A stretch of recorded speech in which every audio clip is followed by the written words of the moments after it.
We are live. I'm just trying to get the stream link.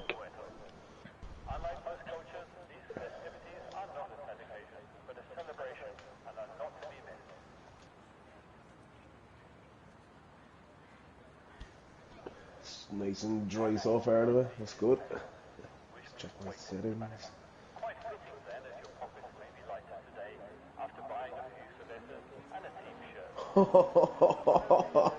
Wet race in tier 3, shock horror. Who would have thought? Who would have thought? Right, welcome everyone. Thanks for tuning in. We're season 5, tier 3 at Mexico. Just a couple of rounds left. Comms tonight. You've got myself, Clay Mull, and No Fandango. Hello there. Yeah, so I'm not sure how much rain or when it's supposed to be, but I believe we're getting rain at some point in the race. Dylan's just commented on the stream saying dry quality wet race. Yeah, this track is nasty in the wet. Makes it exciting again, as usual. You know, tier 3 don't like us having an easy week, so no, nothing easy. Obviously, we're at the business end of the season here. It's a straight shootout between Blue New Soul and Andy Boy. I believe the gap is 18 points, so Andy's running out of races. I think he needs to get something happening. Obviously for Blue, he's going to want to be cautious, but not overly cautious at the same time. So yeah, exciting stuff for the guys. Wet race, anything can happen here. That's it. The weather throws a bit of a spanner in the works. I know, obviously, we've seen a couple of the chats going on back and forth between Andy and Blue over the past few weeks. And a couple of weeks ago, Andy, I think he was 22 points behind, maybe thinking that was the end of it, and then obviously gained a few points on him last week. And again, another tricky track here. We've seen Blue make some questionable calls in the wet races. He's prone to a mistake in these conditions, so let's see what happens. Yeah, absolutely. There's a long way to go. This obviously if you're qualifying out ahead, you're just kind of relying on not making your own mistakes. But yeah, I mean, wet race, Mexico, S's, there you go. Dylan's out. Anything can happen here. I think Dylan retired in the pits. Oh. Does he have a quality ban? Maybe. Not sure. I don't think he does, but yeah, is what it is, I suppose. Yeah, because I can't see an Aston Martin out on track. There was a flash of yellow flags, but there was no Aston Martin there. Like, yeah, I'll just double check in a second, but as far as I'm aware, he doesn't have a quality ban. Obviously, for me personally, I prefer to have a wet race, or a wet quali than a wet race, but it will be more reflective in terms of pace. The pace, it doesn't dictate itself, but it's a much more truer reflection of pace in a dry quali session as opposed to a wet quali session. But yeah, the race will be interesting. Obviously, Mr. Wetworks Teabag isn't here tonight, so I think it's just down to not sure really. Who else likes the wet? I think Gainful doesn't mind the wet. Steve doesn't mind the wet. It's a tough track though. I found I had no grip here Friday night. Add to that wet conditions. But you know what? It might actually work out in the better because it makes you be that little bit more cautious. So we'll just have to see how that plays out. And there we go. Andy's crossed the line. A 17-4, put himself straight up to the top. And Blue's invalidated. Blue's invalidated his first run. He is going for a second run, so we'll stick on board with him for this.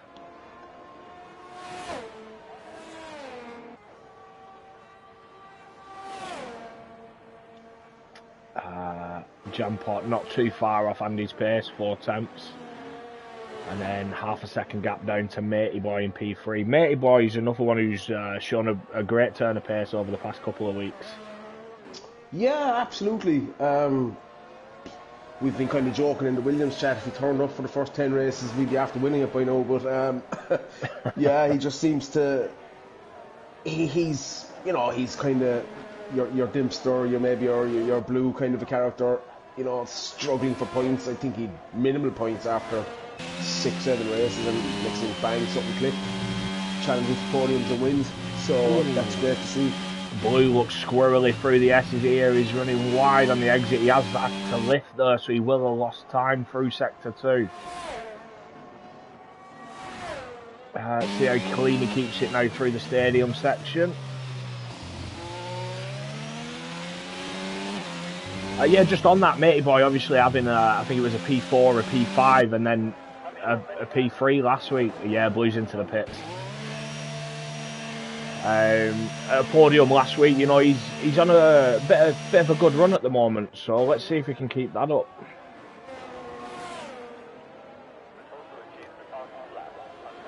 We've got Ross reserving here tonight as well, currently in P5, as Terry has puts it P3 with an 18.3.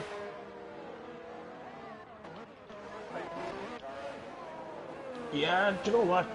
Jampot looking kind of pacey around here as well, to be fair to him. Kind of lost his way this season a bit, but he has gotten stronger towards the end of the season. I think he took a win in Australia, if I'm not mistaken. Definitely got pole, but yeah, he seems to be finding his rhythm now again.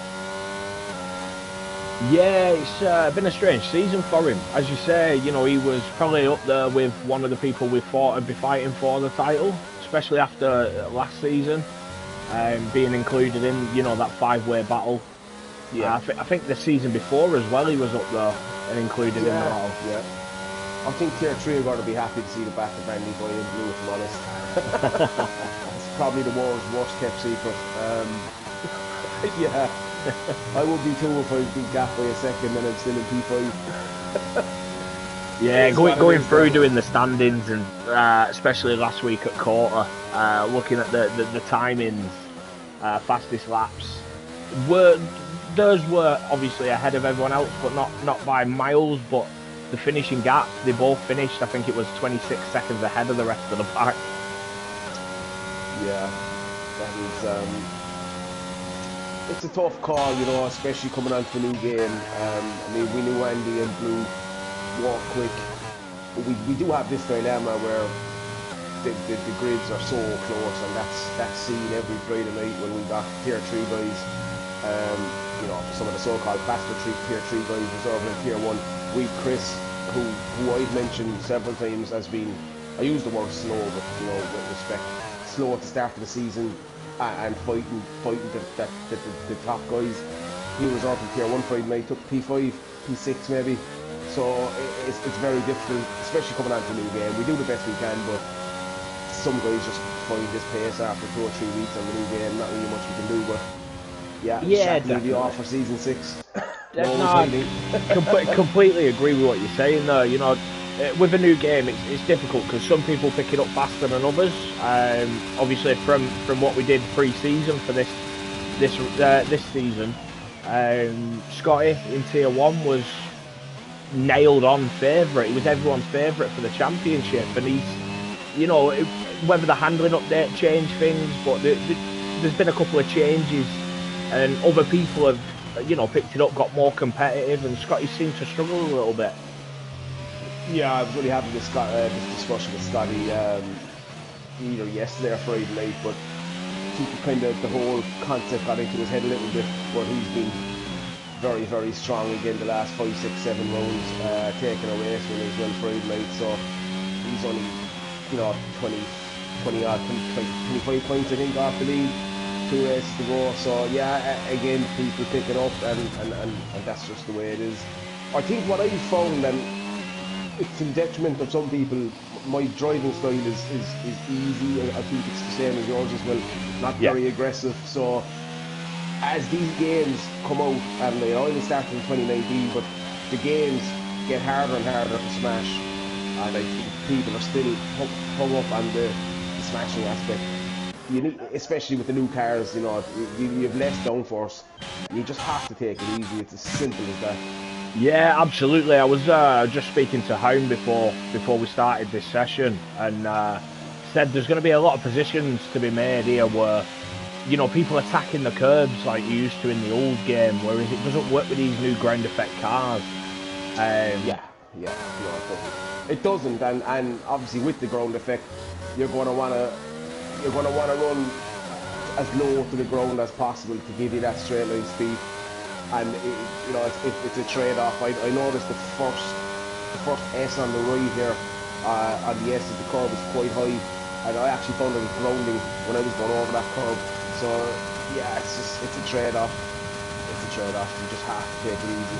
Simple as that. But there's no two ways about it, especially for the guys that don't run any traction. From what I gathered, the feedback from the track isn't as active as it was in the last game. So them guys especially, but yeah. That's something I noticed, obviously, starting this season on no traction for the first time. Last season, I feel like obviously running the PS5 with the adaptive triggers on the controller, you had a bit of feel in it, a bit of play. You knew when you had traction or when you didn't, whereas I don't feel it's the same in this game, so you can't really tell when you can and can't get on the throttle. It's an experience thing. I don't know whether it's easier for people on wheel and pedals, but I know I've struggled with it a lot on the controller this year.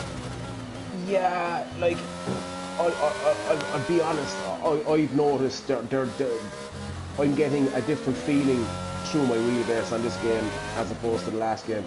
It's totally different. The car just, obviously I'm used to it now, and everyone else that runs wheel will be, but I'm used to it now. But the initial crossover is like, I can't feel the car anymore. It's gone. Obviously it's the gold effect, and on the last game, particularly the 2020 game, you could absolutely, you could violate the curves, you could really get on the power early, all these kind of things which haven't transpired onto the new game. People give out about it. I think it makes it challenging. It's not just, you can't just come in and floor it. I think it's a challenge. Yeah, definitely. Well, the 2020 game was the first game I've ever raced online as I joined CDR, probably 2 weeks after getting the game. As Chris improves, goes up to P6. So I didn't really play much of the games. Joined towards the end, March, I think, 2021. Towards the end of the F1 20 game, and then moved on to 21 and found a lot more pace. Which, if I'm honest, I thought I'd pick this one up a lot quicker, but it's not happened. Obviously, dropping traction as well has not helped that, but it is a tough game. Let's be honest. 2 laps of practice before a race doesn't help either. Yeah. Yeah, you can't deny that one. No, well, I think that's it.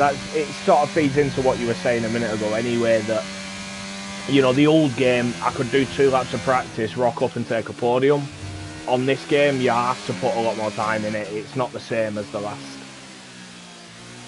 Yeah, look, this is what I come back to as well. People are giving, he uses full traction, or he uses medium, or whatever assist he uses. Like, we don't claim to be esports here. Obviously we've a great community, and the Discord is brilliant. And on race day, it's competitive, and everyone wants to win and do the best they can. But there's no joy in racing with no traction if you can't race with no traction. It's as simple as that. And if you lose what you get out of it, if you lose the happiness or the joy you get out of it, then it's absolutely pointless. There's just no point in playing, because it only gets you out, and it kind of feeds in week on week, and it just gets worse and worse. So for me, it's about, it's competitive. You want to be winning, you want to be challenging, but you have to enjoy it as well, That's exactly it.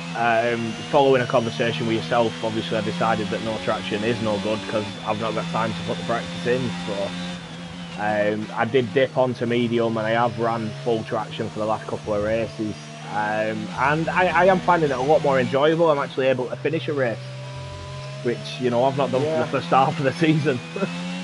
Look, that's it. And I know there's guys out there pride themselves. I know they know this. You got in this tier, you got Kay Lowry, Game for that Bartholomew, and hats off to them. They have it pretty much nailed on, but it's just not for everyone. You have to understand that. It's as simple as that. So it's one thing ruining your own race, but if you're ruining other people's races, then that's kind of a different story altogether. Anyway, I think we completely missed Q1. Good discussion, though. I've been keeping an eye on it. Blue did improve, managed an 18 flat, only put in P4, so he's 6 tenths off Andy at the moment. Obviously, made a mistake on his first lap. Invalidated his first lap, made a mistake on his second, came into the pits, probably used an extra set of tyres as well, to be honest, gone back out there and only managed P4. So it'll be interesting to see how he develops in the Q2 session. As Corky says, he's going to start using steering assist again. Yeah, no. Don Rabico assist Kings. Yeah, I don't think Don will take this too serious, but Don does have the old occasional spinneroonie with no traction, and does like to go into the pits and sulk a bit and quit. So it is what it is. Wait, what's the saying Dross they use for that? Is it pit and quit? Pit and quit, yeah. The old pit and quit. I'm expecting a ton of abuse. So yeah, Barkmandu is on an outlap. Knockback hasn't validated, but I think he's got to go for another run. No, he's coming into the pits, is he? Yeah, so that is Knockback out along with Dylan, who I've been told had a quali van, but looking at the instance stage, he didn't have a quali van. Ross and Saki are out, so it is on Barkmandu now to see what he can do. And he should make the start-finish line. Kane Lowy also on an outlap. Steve is just starting a lap as well. Steve's just at the end of a lap, 8 tenths off his personal best, so no improvement there from Steve. He has got time for one more. Yeah, sorry, I wasn't sure if he was running enough fuel or not, but I think he has done. As Mark's just coming round the final corner now, see if he's improved. We have lost Ross. Ross crashed out at the S's. Saki, I think, retired in the pits. And Dylan as well, obviously retired in the pits. Barkmandu doesn't improve. Or was that his outlap? That could have possibly been his outlap, I think. Yeah, the little writing at the side of his time saying outlap had disappeared, so I thought he was on a lap. Yeah, just looking over the reserves there, Brad into the 17s in P3 at the moment, so he'll be happy with that. Carriers, who races quite, not very often, but he'll be happy with a P9. Kitty can't get more involved, if it's a time thing. Maybe he'll be a bit more active in season 6, but yeah, obviously good driver to see here as well. Dylan obviously is out, and Ross having that issue as well, as Carl has lost it. There's in the wall. Carl's currently in that P15 position as well, so if Bart can improve here. He's in the pits. He's just looking at the wall. I think he's crashed out. His left wheel looks to be detracted from the car. Not sure. Yeah, I was just on board with Bark then as he came around the corner, and Carl was just sort of sat across the across the pit entry.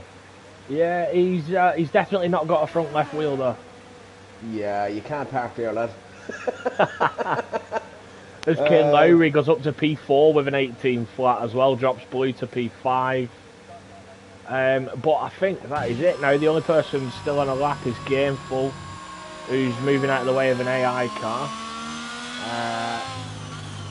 I'm not sure what's going on with Carl here, to be honest, Clay, because his car is still in the session. I'm not sure if this is just a graphic glitch, but he looks crashed out, so we won't know obviously until the end of the session, but I think we've lost Carl as well, to be honest with you. It definitely looks crashed out on my screen. I can see a bit of that McLaren front wing. Oh, as Gainful hits it. Kind of glanced off it. NFA, don't report it.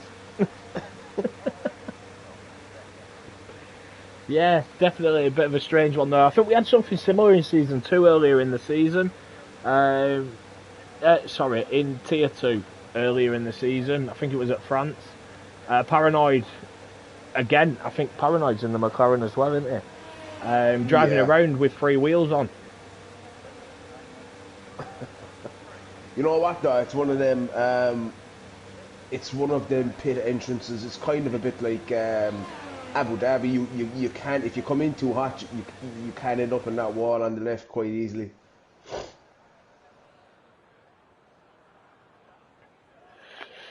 Yeah, confirmation there. Andy Boy setting the fastest time.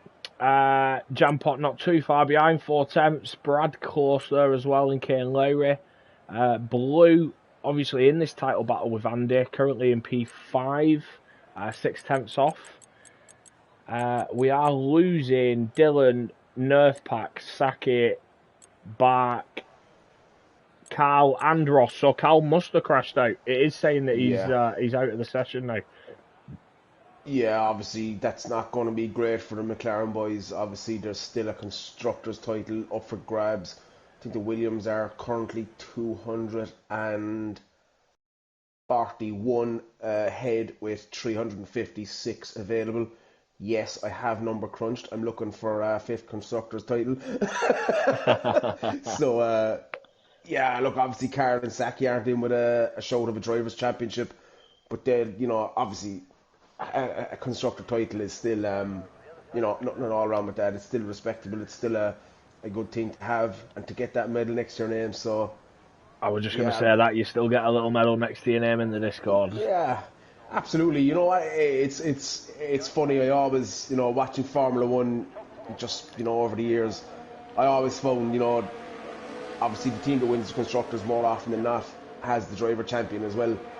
And I was always just kind of thinking, if you're Bottas or Perez or Eddie Irvine or whoever you may be, you're sitting there, your man won the drivers' championship, you're there with your constructors' medal, and it's like, yeah. I always thought, would it really matter? But again, I know it's only a game, but I do take pride in that constructor title. To be honest, yeah, I think it is, I've had two constructors titles, and if I'm honest, I don't really feel like I contributed to either of them. Well, you definitely didn't contribute to one of them. Whatever about the second one. I will say the first one when we were Mercedes teammates in was that season 2? Oh yeah, season 2, yeah. We were battling for the title. We were finishing both on the podium at the time. I feel like I did contribute to that one. Not towards the end of the season, but the Ferrari one, obviously, I feel I definitely got carried to that constructors championship. Yeah, but look, I've had this discussion. I believe you're part 4 this season, so Yeah. Technically you're not expected to score points. So the pot system works very well, especially across the joint constructors, and this is why it's so important to have proper attendance and stable tier grids. You're not expected to score points, so any points you do contribute are more than what's expected. Obviously, you're not going to not score any points. But so, yeah, it does. You always want to be aiming for whatever pot you are. You want to be aiming for the next pot. So, like, I was pot 4 this season, which in hindsight was probably a mistake. I was expected to miss more races than I have missed. But also, I was struggling a lot with that new game concept as well. Yeah. But yeah, you're always expected to just aim, score points. It is every point you score as a pot 4 driver counts. No, the flip side of that is the pot 1 drivers are under savage pressure. They're expected to win every race. They're expected to be top 5 every race. Yeah, top 5, yeah, definitely. But yeah, I think it works well. It does work well. Yeah, definitely an interesting concept. Not something I've seen before. But definitely works. We noticed a massive improvement, and the joint constructors that you brought in as well. Oh wow! I was going to say Blue took the sandbags off the car. Next thing, bang! Andy Boy, 2/10. Puts him back in his place. So definitely seeing some track evolution here. These times just phenomenal from them too. Yeah, do you know what? Kane Lowry, another guy who's been in around them championships, not had the probably season and a half that he's wanted, but showing a lot of pace here. Terriers, absolutely nothing wrong with that time either. So, yeah, obviously we're only losing 3 in this session, which is advantageous to the guys who will be in and around there. But yeah, some proper times here so far. That Andy Boy's time there is crazy, and he's trying to convince me he should be tier 2. Yeah. On behalf of tier 2, please and thank you. No. Yeah. Not happening. Something like that, yeah. Yeah, well, what I was going to say, I decided wasn't fit for stream, so. Cammy, it's an art to play the Bottas role, goddammit. Please give me validation, I need it. Yeah, but Bottas actually got a race with every once in a while, Cammy. You don't do that. Cammy take that well, he's on. Oh, Chris has had a spin in the S's. Yeah, Cammy, speaking as one of Dan's teammates for 2 seasons, if you're not winning, it's not classed as contributing. I didn't have a race win I'm not sure about last season in the Williams. Don't think, no, I won at Baku last season. Apologies. The year we were in the Ferrari, I didn't have any race wins. I had 1 podium. It was just that, I was pot 3, I think, at the time, and I was just consistently, You lost the race win, didn't you, to Colin? Yeah, but to be honest, I don't think it was ever there. That was Japan. I'm not sure if it was there. It was the last lap. I got pinned on the last lap, but yeah, it's kind of one of them things. You're on old hards. You got the likes of Colin behind you on fresh softs. I'm not fighting that. I've no interest in fighting people that are going to be way ahead anyway, because it's only going to cost me time. I know it was only a lap left, but it was inevitable. So instead of making the mistake, just play it clever. Nothing wrong with the podium. As we've had Unethical Toast pop in the chat. Good evening, lads. Wow. Long time no speak. Yeah, Toast, another guy who has done a Houdini. He needs to get back in as well, I think. Great guy to have around the place. Race is super, never got involved in incidents. Yeah, definitely think Toast is a guy we need back. Yeah, I completely agree. They're always up there. I remember the early days when he was in tier 3, before he got moved up to tier 1 as well. Yeah, absolutely. I think he had kind of one of them seasons. He just didn't have a Blue or an Andy next to him. But yeah, not to take away anything, and held his own in tier 1 as well this season. Unfortunately, had to drop out for personal reasons, but yeah, hopefully we see him back on the hot seat next season. Yeah, hopefully. Just looking at some of these times here, that lap from Gameful and Brad, brilliant lap times there, 17.5 and 17.6. Sort of being overshadowed a little bit by the Andy Blue battle at the front, but take nothing away, they're brilliant lap times. Yeah, I mean, look at it, you got a half a second between P3 and P10 again, so, or roughly a half a second. That's how tight this tier is, and will be tighter again next season. So yeah, I think it'll be a good battle for Andy and Blue. Obviously, wet conditions, pole here I think will be absolutely massive. I'm not sure if we've been told if it's a full wet race, starting wet or ending wet or whatnot, but yeah, I think in wet conditions you'll want to be out in front for sure. Yeah, definitely. It's just this track has a very long run down to turn 1. So, potentially starting P2, P3 could be the ideal, picking up that slipstream on that run. But again, it's risky because it all depends then on how your race start is. If your race start's perfect. Yeah, I found this track, I got a flyer of a start the other night, but even in the dry conditions, I did find myself wanting to be on the brakes a bit early.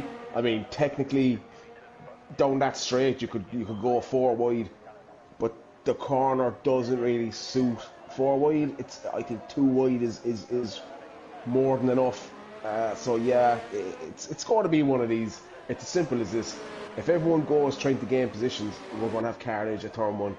If everybody plays it sensible, then everyone gets through, and we can settle down for a proper race. Simple as that, really. That's the way I see it playing out. Yeah, I think the issue is that turn one's followed by that chicane 2 and 3 so soon after. So you possibly could get 2, maybe 3 wide through turn 1, but then you definitely can't through the rest of it. Yeah. And I think that's it. The change in direction straight after that corner just sort of ruins any chance of trying to go wide through the corners. It is quite narrow as well through that section. Yeah, 100%. Jane fell into the chat here. His weather is saying wet race, but not till after plus 60 minutes. We could actually have a dry start here. Obviously, the toggle weather at the top, we know there's a bit of a glitch there. It's not a perfect science, but the timing at the bottom is pretty accurate. So if it's plus 60 minutes, we could have a dry start. I don't think it will be. I think that 60 minutes will cover all the qualifying, won't it? Yeah. Well, quali's probably in around 50 minutes when you take the break between them. But yeah, more or less it could possibly be. Obviously, look, in towards the end of Q3, that timer is where you get a better indication of what the race weather will be.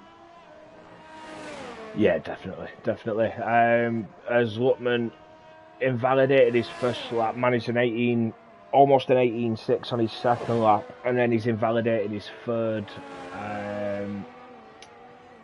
Hound as well, dipping into the 17s, up into P8.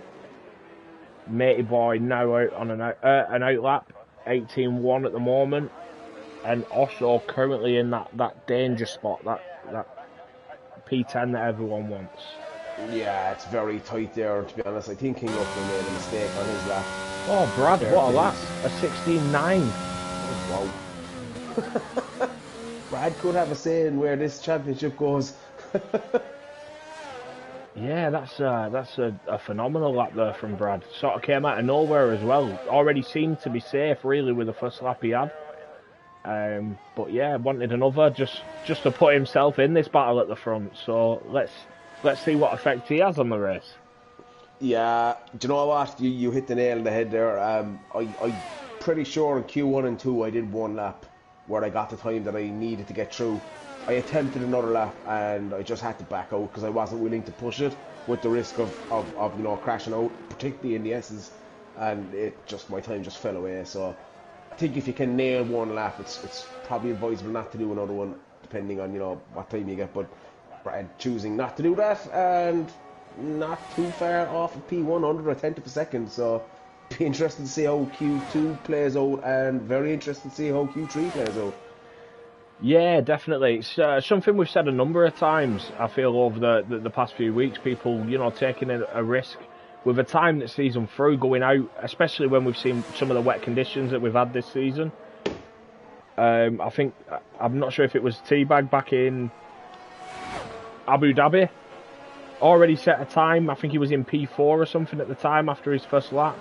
Went out to do another run and then crashed out. Yeah, it's a risk. You know what? I'm always indecisive when I'm sitting in the pits saying like, oh, am I okay? Am I not okay? And it's happened once or twice where I think, yeah, you know what, I'm okay, and next thing I'm out. So it is a fine balance. You want to be pretty sure that you're safe before you stay, but you do run the risk of actually being safe, but you don't think you're safe, and then you have an issue as Brad retires. I think that's in the pits. Yeah, it is. Fairly confident he's done enough to get through. Yeah. It is one of these tracks though. We don't usually see this spread in Q2. Even though it's not a particularly long lap, there is a lot of places where you can gain and lose time, kind of like Abu Dhabi. Obviously Abu Dhabi has a much longer lap, but you can gain and lose time around this track. Actually, I thought I hated Mexico, but it's not too bad, Obviously, the big thing for me is, and especially now in the wet, well, not so much in the wet, sorry, safety cars. It just has such a massive impact on depending what strategy you pick at the start and what you pick at the first safety car and when it comes out. I think safe is particularly in this game where starting in the softs is pointless. It just has such a big difference. You know, the 2-stop now is gone out of this game, so it's on 1 stop. And if you're on the hards and the pits and the safety car comes out at that medium window, then you're a goner. The only hope you have after that is a late safety car. So strategy, safety cars, it's fascinating. Terry has just spun there at the start of the S's. No contact with any barriers or anything. Hound setting a brilliant lap, a 17.8, puts himself up to P6. Also invalidated. I think Lutman invalidated as well. So they are going again. Toast reckons if also gets a couple of the Beer Moretti out for the pit crew, it'll get him 2 or 3 tenths. It might, but he could end up going back out on track with 3 wheels during the race, so yeah. I will say, as we're in Mexico, you should probably buy a round of tequilas. Yeah, it might go down better. Although saying that, seeing some of Osso's driving this season, I think he's had a few tequilas, so... Good to see him here in Q2 at the moment. He is on a lap, and he is improving, 10th under. He's in that danger position at the moment, so he will be hoping to improve here with this lap. Yeah, he will be the first one across the line as well, followed by Luckman, Mechanical, and I believe Carriers, but I'm not sure. Oh, he just gets the P9. That puts Matey Boy in trouble. Yeah, as Mechanical's 5 tenths up as well. Oh, he's almost lost it through Sector 3 in the stadium section. He lost the rear. He cut the corner, but he lost that much time. He's not improved. He's lost 1.2 seconds there through Sector 3. Unfortunate. King Luckman nearly half a second up as well. Matey Boy just getting through by the skin of his teeth. Yeah, shame there from Mechanical. He on the little hairpin bit in the stadium section, the rear just stepped out, and as he's corrected it, he's ended up cutting the inside corner. But because he was going that slow, it's not invalidated his lap. But yeah, just lost all the time that he gained there.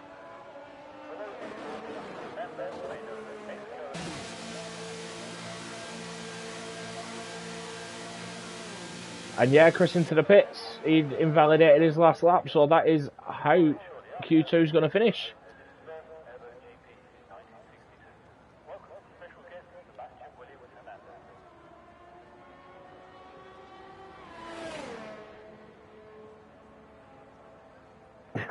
Source says, I think Colin's on the lager by the looks of it.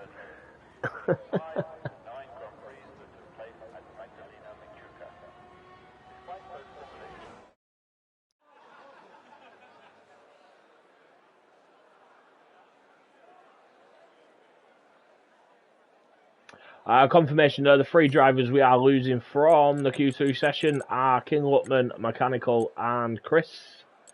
Matey Boy just making it through there by just over half a tenth. Also managing to improve and get through as well. And Andy Boy, pace setter again in Q1.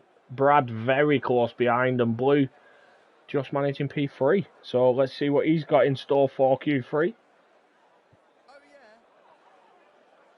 But your front 5 there, only 4 tenths separating them. Then we have a bit of a drop down to P6 and the rest of the group.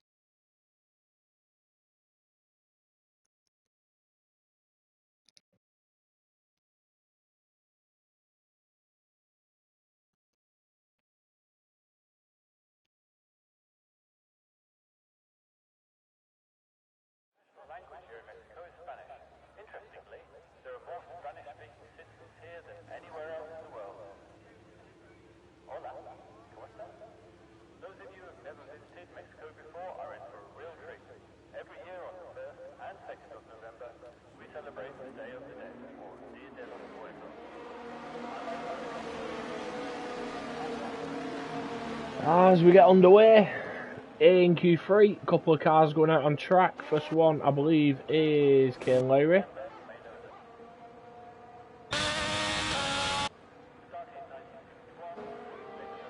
Closely followed by Andy and Blue. So title challengers very close together on track. So it'll be interesting to see whether either of them gives position here.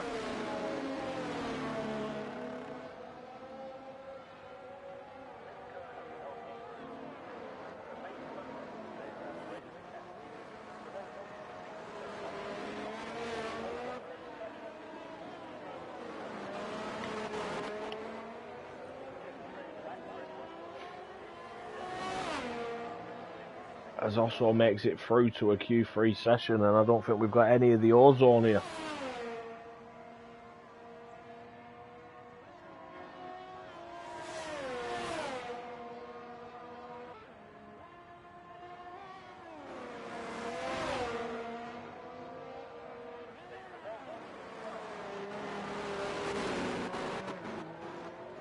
As Kane Lowry will be the first to start a lap.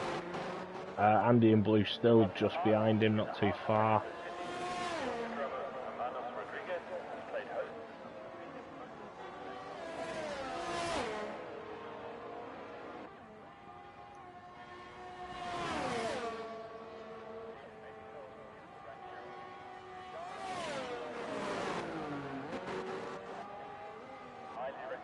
Keeps it nice and tidy through turns 1, 2 and 3.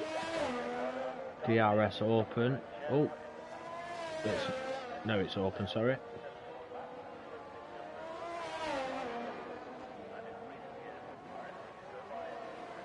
Seem to open that a bit late. Whether it's just me or that camera angle, I'm not too sure.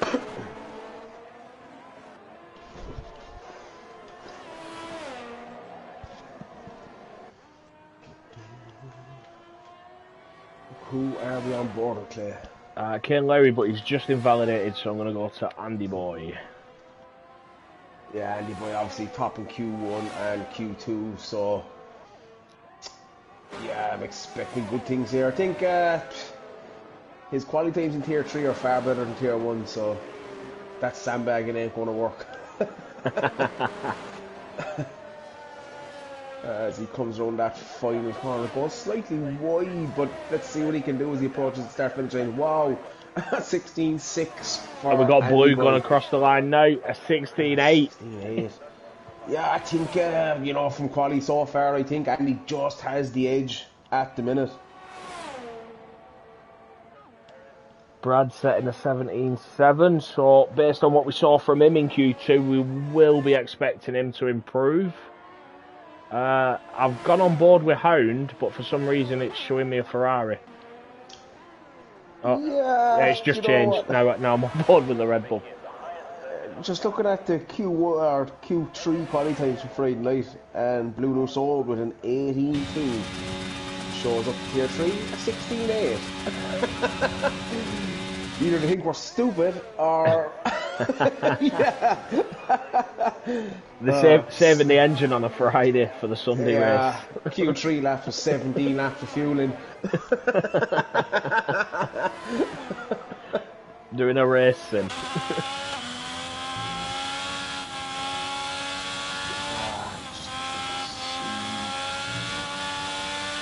Yeah, Brad would expect to improve as well. I think he had a few issues during that lap. He was well into the 16s in Q2, so I'd expect an improvement from him. And I think the top three, Andy, Blue and Brad, I think would most definitely have a second set of tyres for this quality session. Not sure on the rest of them, they might only have one.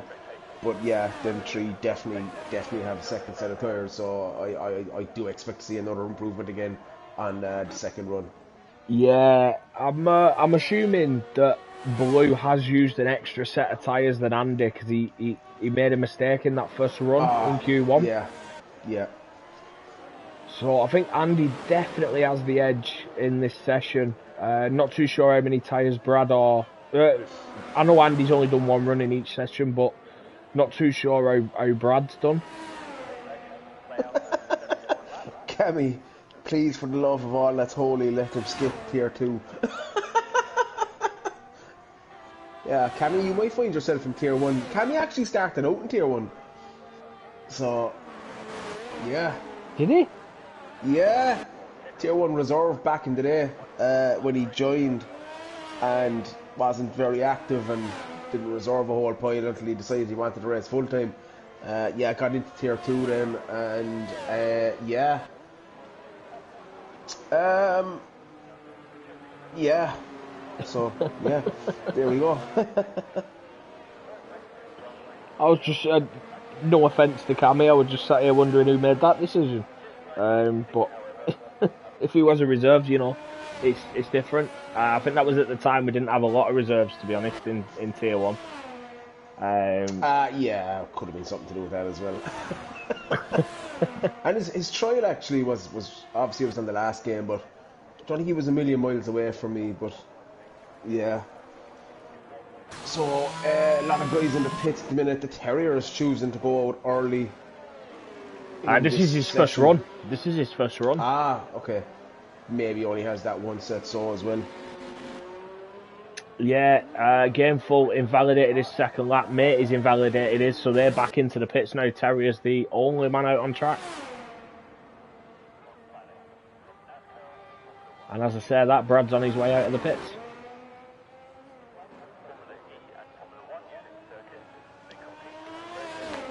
Yeah, it's kind of one of these. You don't want to leave it too late to go out. You know, obviously you want track evolution, but yeah.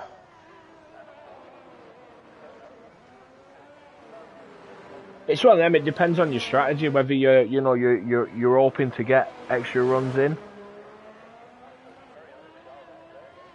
or whether you are just hoping on one clean run. Yeah, that's it. That's it. I think I tried to do a quali run on a set of scrubs, and I was just so far off the pace. I think it's one of these. Dig is very, very high here, so one go on the softs, and I think that's it. They're only good for one run. So you know, potentially putting in enough fuel to get 2 laps in. I'm not sure if that works. And that is the Terriers with a 17.4. It's a super lap from Terriers. P3 at the minute. Great lap from the Terriers. Got to get him in for season 6. If he just gives up playing cricket, bad enough watching real cricket without playing it on the PlayStation.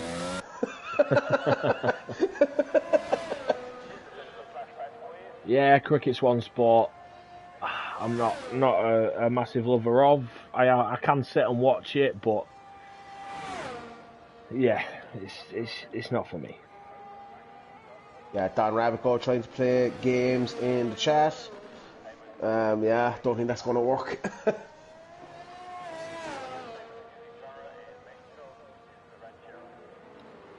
As the lads are still in the pits, I'd imagine they're going to be coming out in the next kind of 10 to 20 seconds.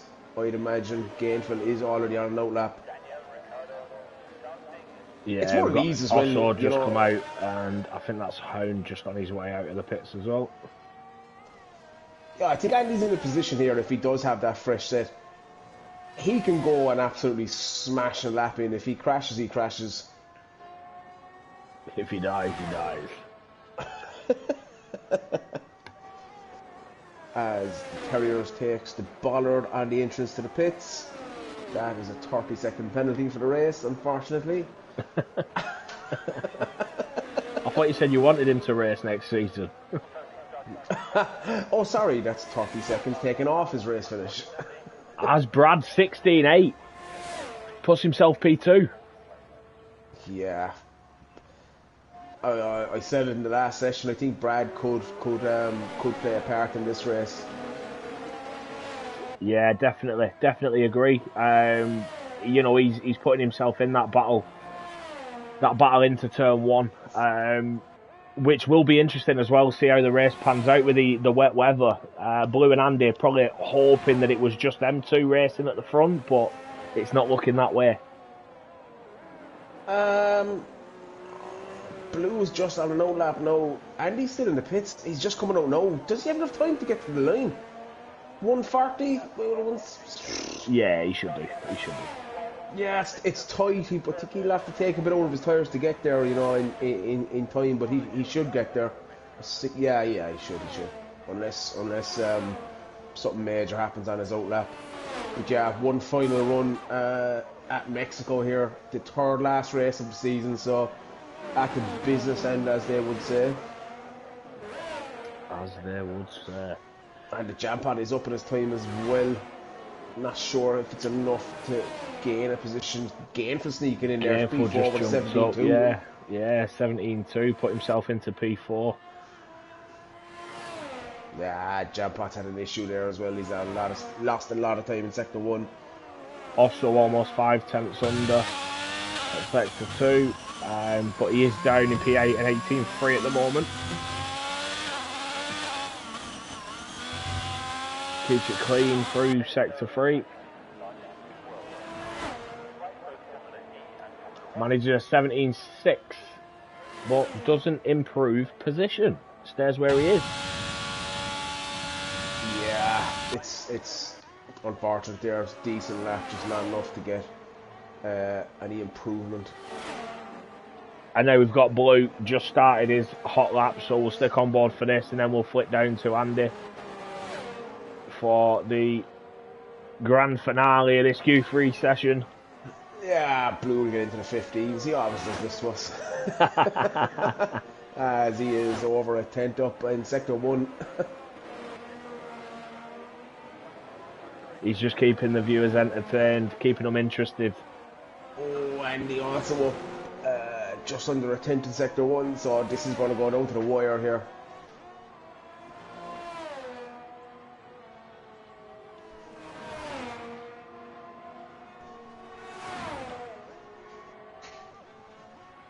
Yeah, almost a 10th from Blue at sector 2. Oh, yes. He's invalidated. He's invalidated. Oh no, Andy won't know that, but it won't matter. That will be Andy on pole, as he is up over a 10 now into sector 2. So he will improve, but he won't know that from Blue. So yeah, it doesn't really matter at this stage, I don't think. But very unfortunate there for Blue, and he is split now. You did mention that P2 or P3 might be the race winning position, so yeah, the race start to be interesting as Andy does improve, and that's a 16.6 for the fastest lap of Q3. Mighty stuff. I'll be back in a tick. As we've got Hound improving as well, almost 5/10 under through sector 2. Did improve, but not position, improved his time.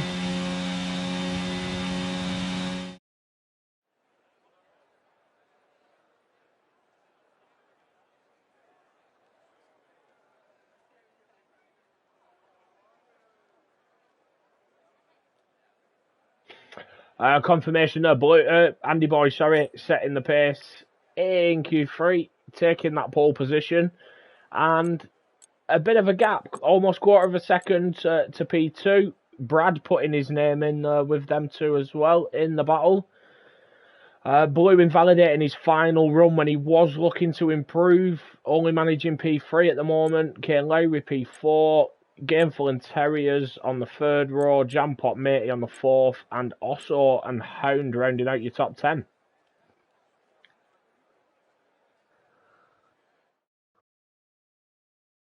And I will be back just before we start the race.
And that is pretty wet looking.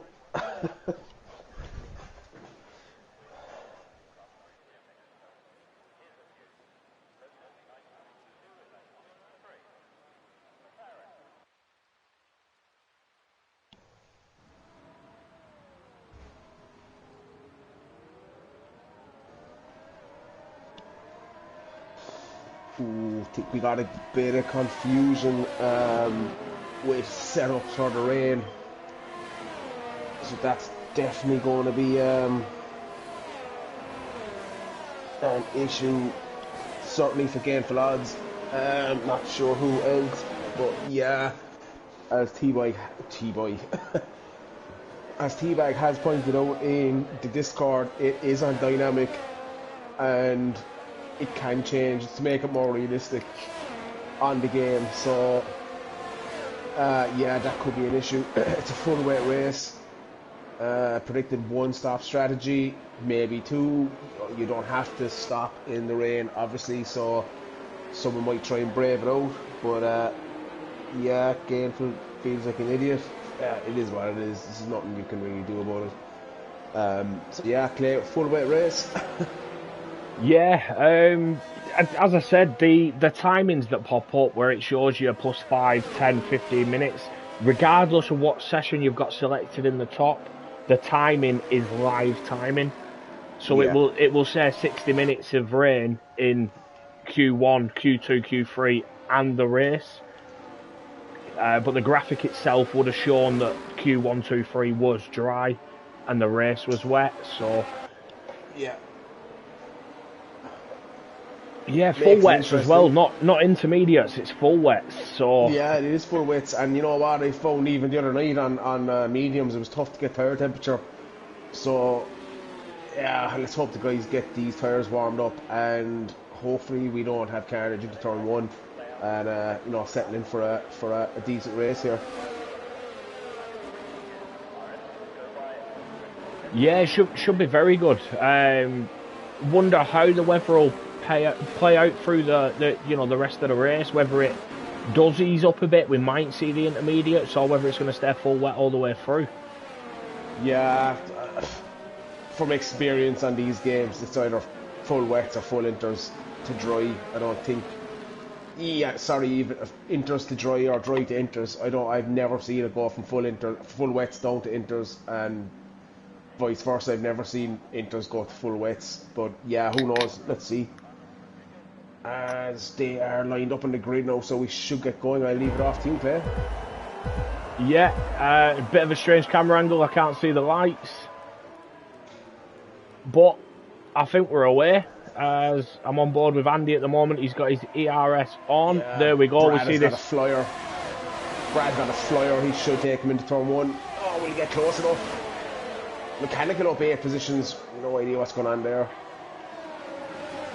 Oh, Brad up the inside of Andy. Look, I'm not sure if there were contact there, but they were very close. Oh, there's cars off track here everywhere. Oh. Blue having a run on Andy there as well, looking like he's going to make a position up, but Brad has managed to keep that P3. Blue's got Mechanical not far behind him. As you said, Mechanical up 8 positions from P12 to P4 off the race start, so brilliant start. I didn't see a start, but that's an absolute flying start from Mechanical.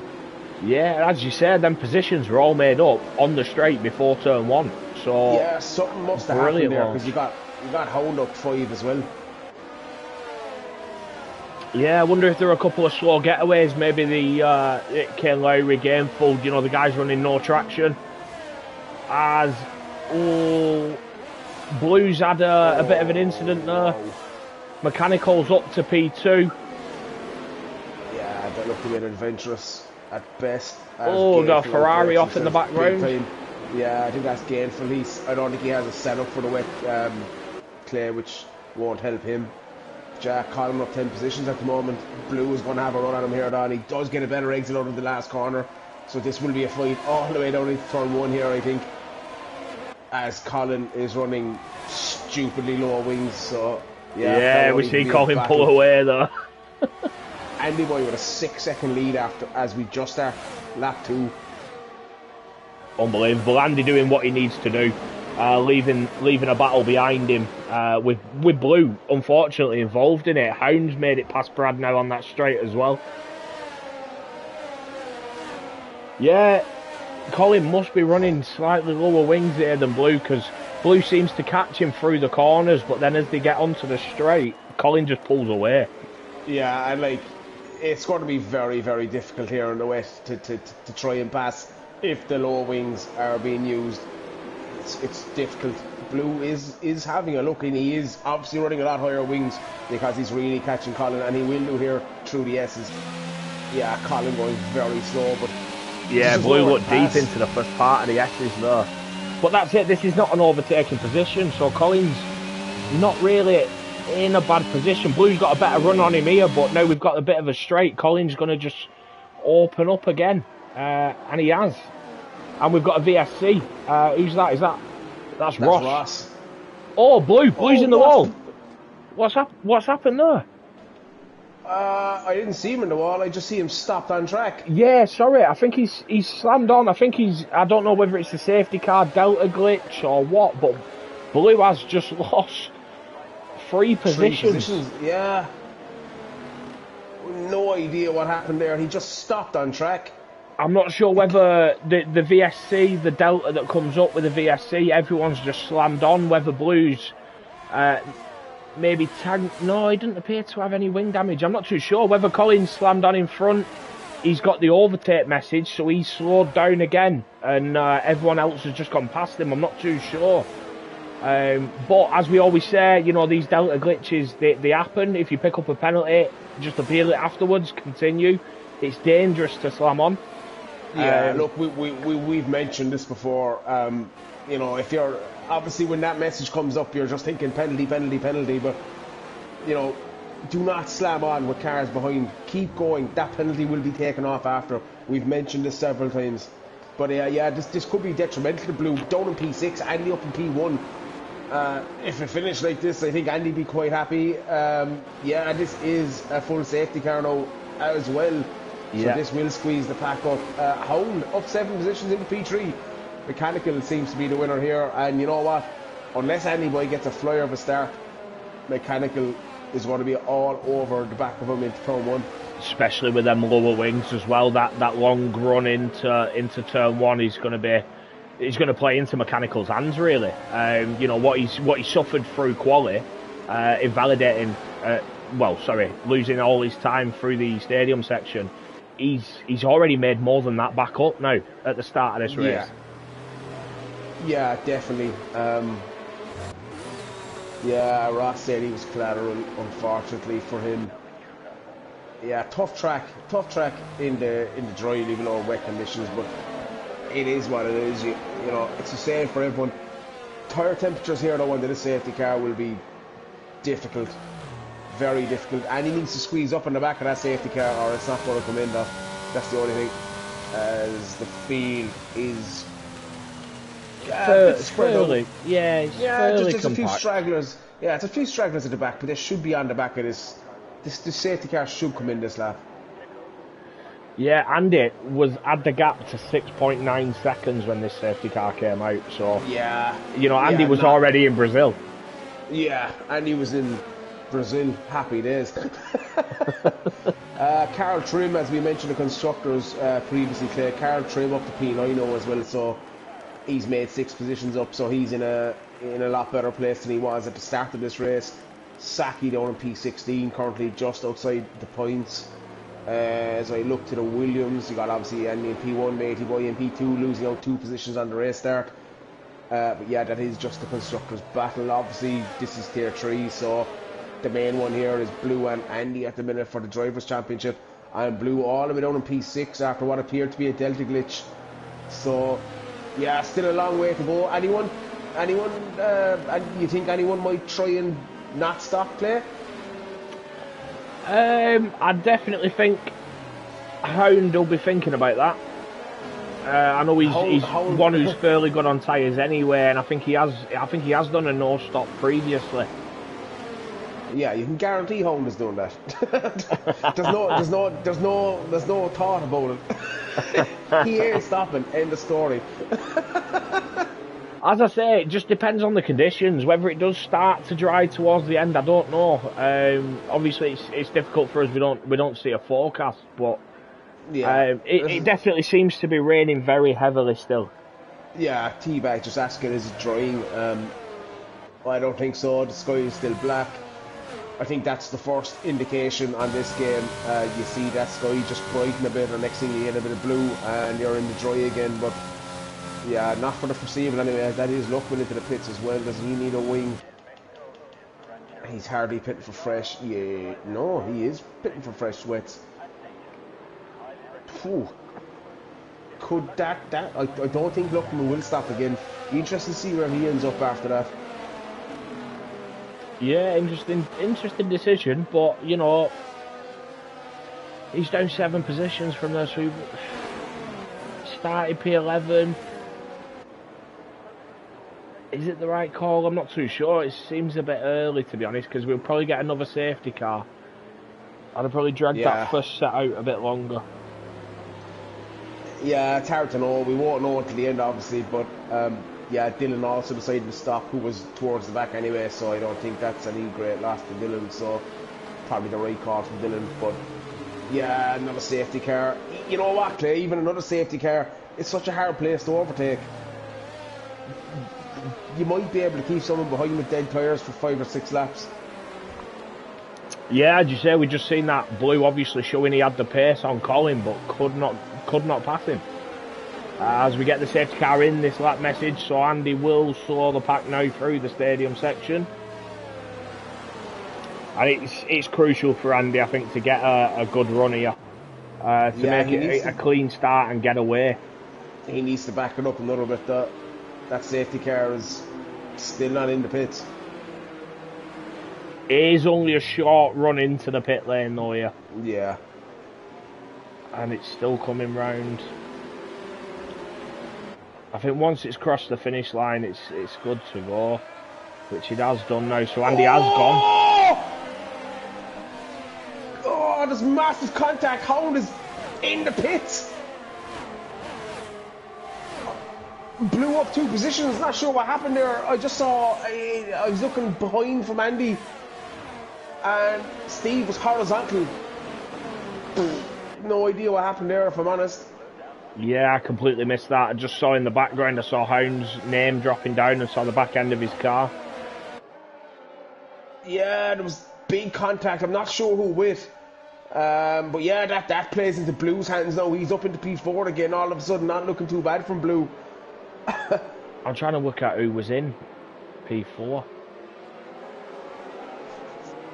I think Osso was P5, Blue was P6. I'm not sure if it was Jampo. Yeah, that's Steve from P3 all the way down to P18 now, so yeah, unfortunate for Steve. And to be honest, these low wings of Mechanical is going to suit Andy. I think he can extend that gap now, lap after lap, and he's not going to want another safety car. Yeah, well, Mechanical's helping Andy, to be honest. The guys behind struggling to get past him, so he's just able to pull this gap at the front as Blue's trying to go around the outside of Osso into the stadium section. Yeah, and also actually leaves space there at that corner, which is great to see. Will not go. Oh, Mechanical! Rear wheel spin. Oh no! Blue gets caught on the curb, but that is Blue up, and he's going to lose a position to jump on as well. Oh, very unfortunate for Colin there, but that wings. God Almighty, can that man move?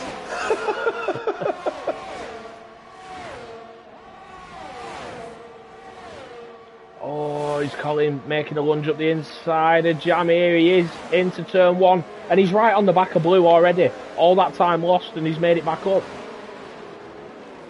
Yeah, I think he just shut out the jam pot there, to be honest with you, and it's going to cost him the exit speed that he needs, but he still has the position. Yeah, no, Carl's there battling jam pot as well. Carl up the inside. Colin absolutely flying on these straights. And we've got a bit of a gap now from Andy, 2 seconds down to Osso. Blue, 1.7 seconds to Osso, 1.8. So it looks like Osso is managing to pull away from Blue a little bit. It'd be interesting to see what Andy can do. Mechanical can do now is back past Jam. Yeah, you've got Carr up to P6 now, so that's another 3 positions gain for him. Colin really, really struggling here through the S's. As the Jam will get around him. No, he won't. Yeah, it's so hard. I just don't think that Colin can be passed, if I'm honest. As we have yellow flags in sector 2. Osso's catching Andy. Osso's now within a second. He's in 9 tenths behind.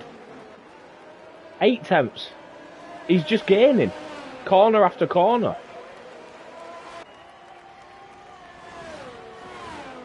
That gap was at 1.9 seconds, just, half a lap ago. I wasn't on, but obviously also with the fastest lap there, I'm just wondering, did Andy have a bit of a problem? But well, Andy set the fastest lap and then also took it straight off him, so I don't think Andy made a mistake. He did, setting the fastest lap, he was definitely pushing, he was on the pace.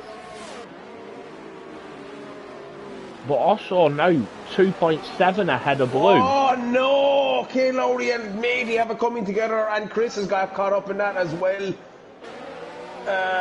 Not sure if Matey took damage off of that. Kane Lowry doesn't seem to have taken damage either, but yeah, it's a bit mad here. Cars going side by side where they shouldn't be, but yeah, they are anyway. Matey hanging on there in P9. Kane Lowry just tagged the rear of him into turn 2, sent him kind of sideways on track. Didn't seem to affect him too much. I can't see Kane Lowry's wing, so I'm not sure if he's got damage or not. His front wing doesn't appear to have damage when I was on board. Yeah, definitely doesn't look to have any damage. All his end plates are still in place, but he has lost a lot of positions there. Oh, goes from bad to worse for Hound. He is closing on the back of that really quickly though. He was 16 seconds off the car in P17 when he came out, so not too bad. Also is absolutely flying here. And again, Andy sets the fastest lap and also takes it straight off him. Also is motor in here. And Andy's used 70% of his ERS so far. Yeah, if I'm honest, I think Colin has made a massive mistake here. He won't be passed that easily, but he's 8 seconds off of P3 already. Yeah, that gap's just increasing and increasing. Yeah, and it's causing a bit of a backup behind, and the more guys get desperate, the more potential incidents we're looking at here. He's just pulling away from Jampot on the straights. It's incredible, but if you watch through the S's, it's donkey and cart stuff.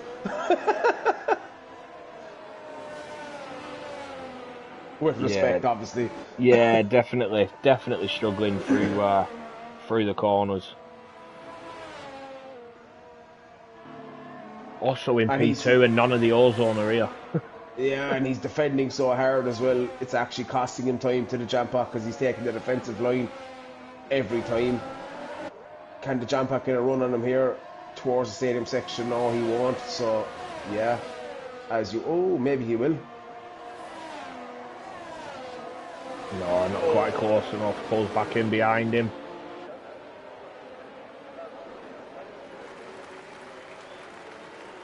Oh, this is obviously Colin isn't meaning to cause this, but there's 6-7 cars behind him, and that's Carl Trim with a problem, and he's been spun round.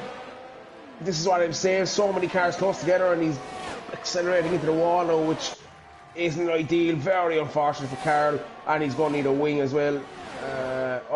Into the pits. Brad's into the pits as well. It's unfortunate for Carl. He's done so well all the way up to P6.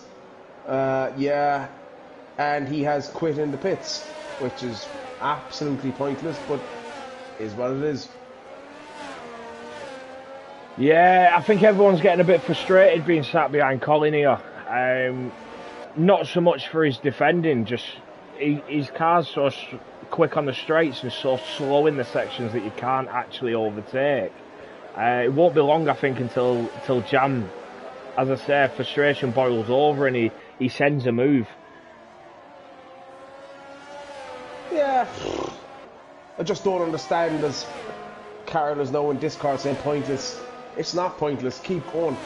A safety car changes everything again. Just 26 laps left in the race. It's, yeah, frustrating maybe, but there's still a long way to go in this race. A safety car, if not two safety cars, can change everything with Osso and Andy trading fastest laps. Oh, the jump tags aware of mechanical, as you pointed out, Clay. Frustration possibly boiling over here as well, yeah. Well, that's it. I think because he knows how quick mechanical is on these straights, he's trying to get a better run through sector 3, and you know he's gaining on Colin where you don't really want to gain. And yeah, for sure. Yeah, that's it. I think he's focused there on trying to get the best run possible out of that final corner. To be honest, looking the way that Colin is driving, like he's not driving bad or anything, like there's no question here. But no, I'm just wondering, is he running a dry setup with them lower wings? That's what I'm thinking, maybe. I know I have a habit of doing that myself. I don't do wet setups. Yeah.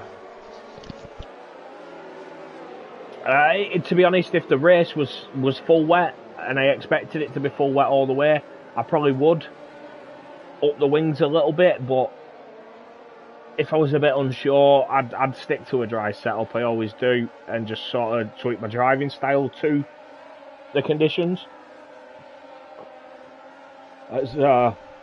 Also did drop out of the 1 second gap to Andy. He's back in it again now. It's floating around that 1 second mark. Someone's playing a blinder here. I mean, to be where he is and sticking to the back of Andy, who's, you know, and he's holding the gap to Blue as well.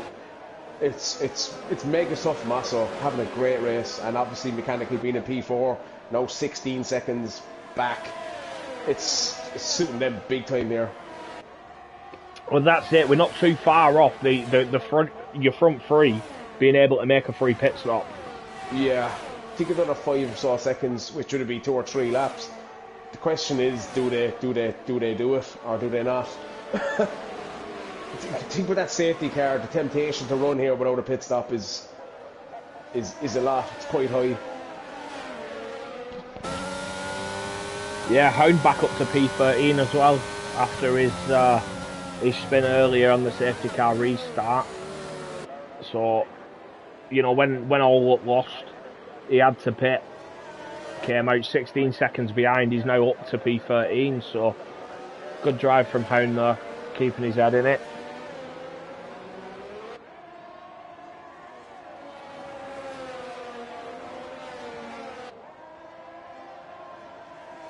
As the lads in the comments saying, Colin's, you know, backing up the pack, he's not even using ERS. As Cammy says, he's like a tractor on a single lane motorway. Well, yeah, I mean, and how many people try to pass that tractor and end up in a head-on collision and dead? It's like the cyclist again. We're getting a Dan talk every week now. As Jam very close out of the final corner.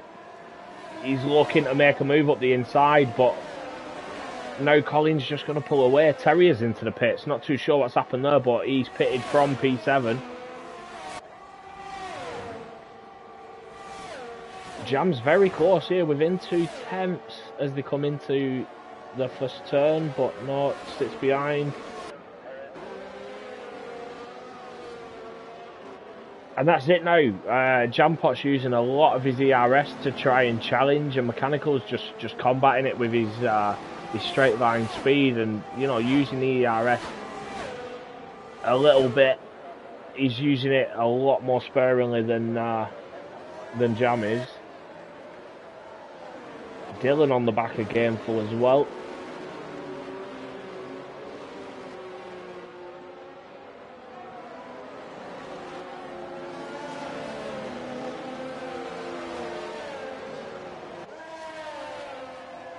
Yeah, as you rightly pointed out, the top three now are in that window where they can get a free pit stop in the next probably 2 laps. It'll be interesting to see if someone pulls the trigger. I think this is all going to be on Andy.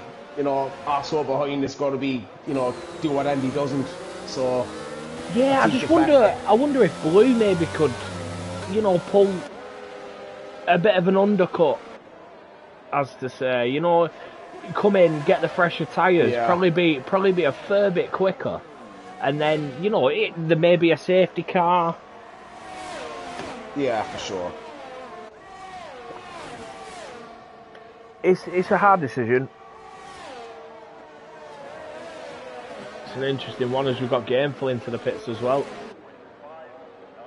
I know T-Bag did say in the comments that the tyre wear at this track on the full wets is insane. Yeah, I'd actually just like to apologise to Carl as well. I think I gave him a bit of a rough time there. He had rear wing damage in the wet on top of everything else. So yeah, kind of not ideal but understandable. So yeah, apologies to Carl for that. Yeah, it's difficult with rear wing damage. You know, it's a non-fixable damage, so you will lose time, and it is very easy to lose the car, especially through the twisty sections and in these conditions. Oh, there's jams all over the back of Colin again.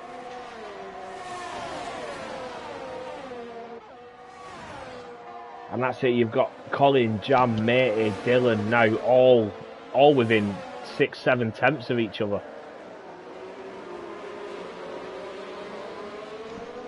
Oh, Jam's making a move up the inside, is it? Oh, no. He got a better run through part of the stadium section there, but it looks like Matey Boy might have a better run on Jam. Yeah, I think, to be honest with you, Jam is caught between a rock and a hard place. Do you sacrifice P5, or do you make that lunge out of desperation? Hard to know. And Matey Boy getting a savage run. Can he take the Jam pot? He's ahead going into turn 1. Jam pot laying on the brakes, as he always does. Yeah, so Jam pot just defending that position quite well, actually. As I mentioned actually, I do see a bit of a brightness in the clouds. Yeah. Not sure where we'll end up. Possibly Inters, maybe it ain't going to be a dry race anyway, but or dry conditions, but could it head to Inters?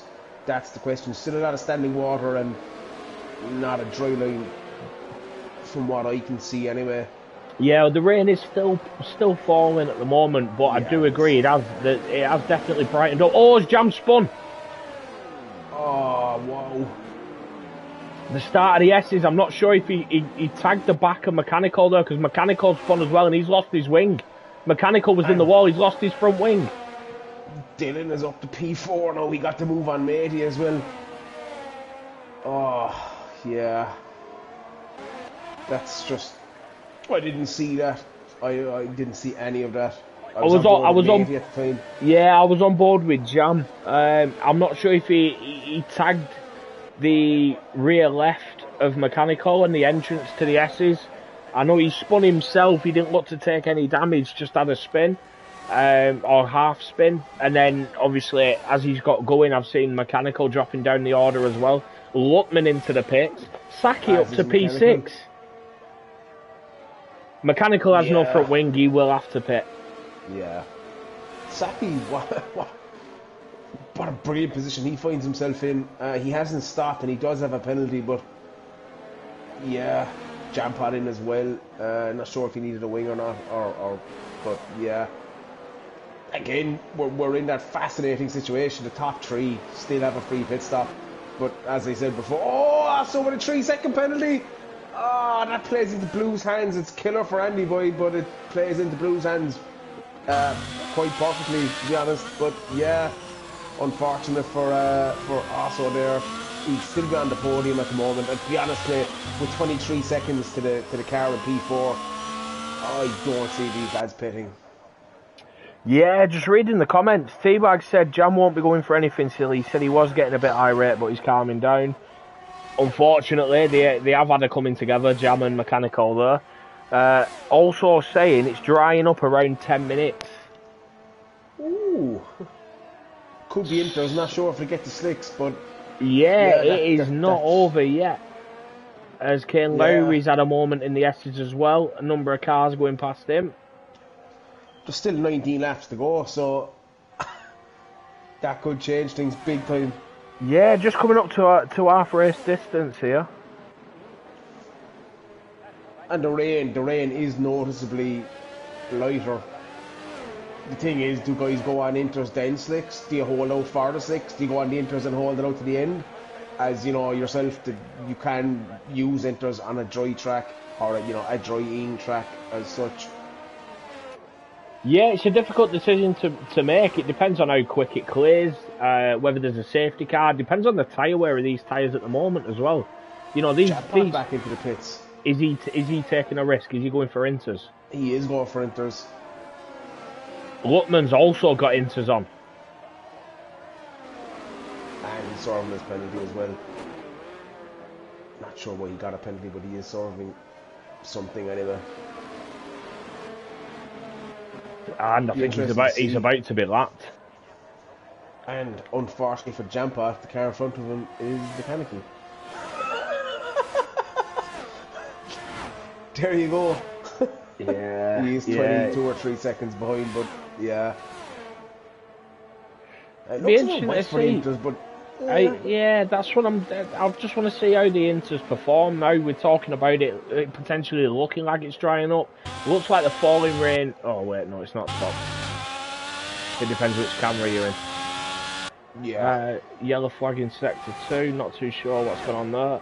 Luckman and Chris battling. It's a lot brighter, Claire. The clouds are a lot brighter. Why do we have this conversation every week? Can it not just be dry for one race? Oh, look, we're at a 3-second time penalty for track limits. Yeah, battling hard against Chris though. Took a bit of the curb as well. Blue is squeezing up in the back of Osono as well.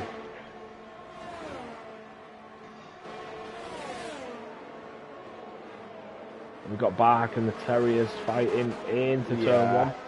We're just on with that lovely clean racing from them lads.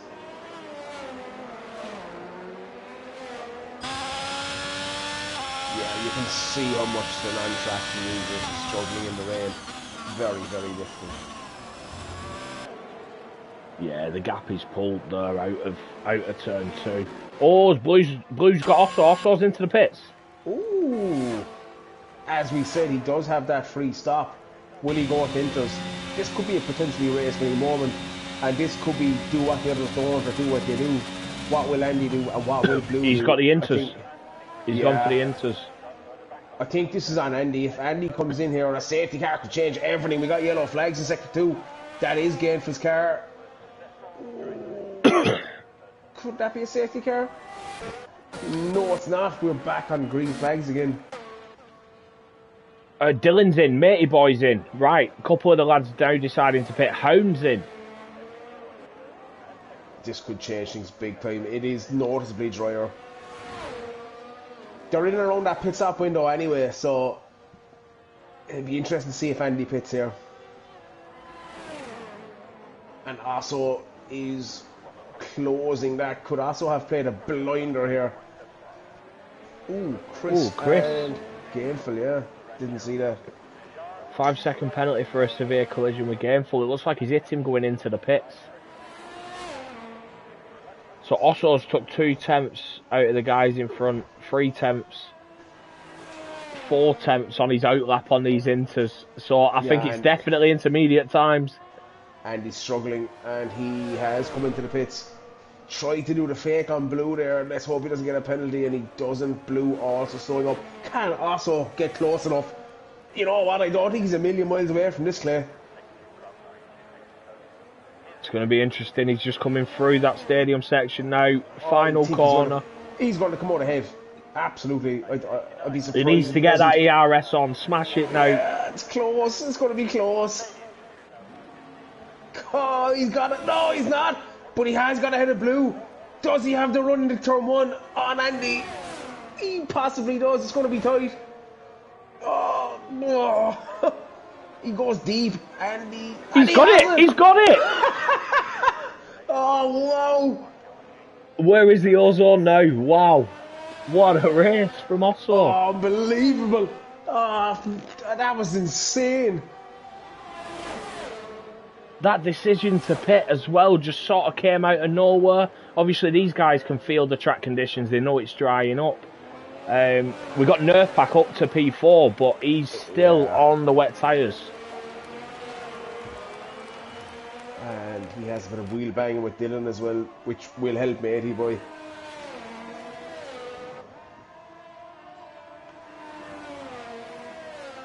Not sure. Yeah. Whoa, that was unbelievable. And Osso's pulling the gap out now. Can Osso take the race win? Say nothing or he'll be in the wall. I was going to say, he does have a 3-second penalty as well, so at the moment he is still P3. Yeah.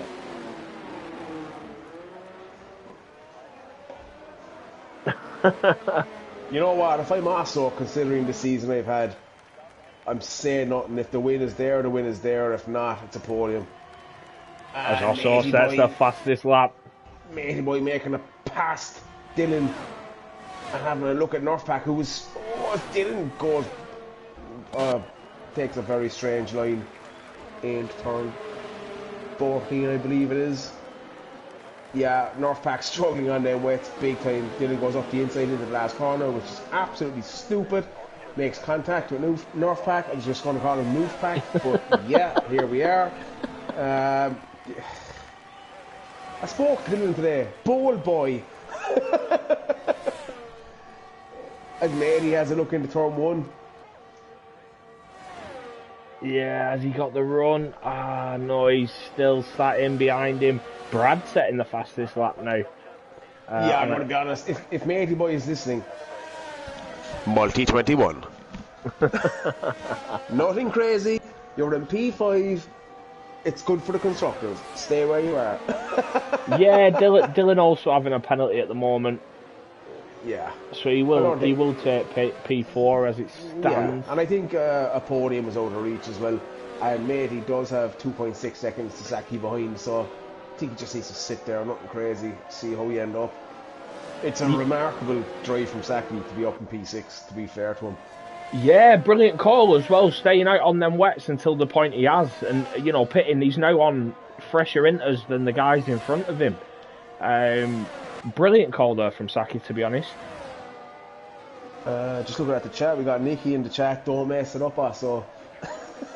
And you've heard a commentator's cuss. What about spectator's cuss? Yeah, I mean, you know, he has a 2-second lead. He can pull this out. The way he's driving, he can pull this penalty out. There's still 14 laps left. Dylan sets the fastest lap.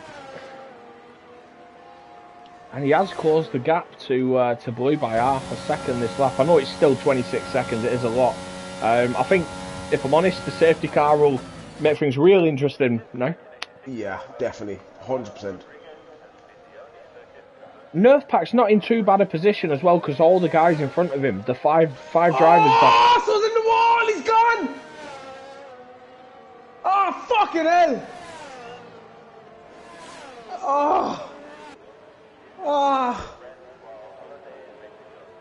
And that's a safety car. car. Dropped it. Yeah, he dropped it. I dropped it. Is that a commentator's cuss? I don't know. I'm blaming Nicky, to be honest. Oh, Jesus Christ almighty. I have no words. Any words that I have are going to be profanities, so best say nothing.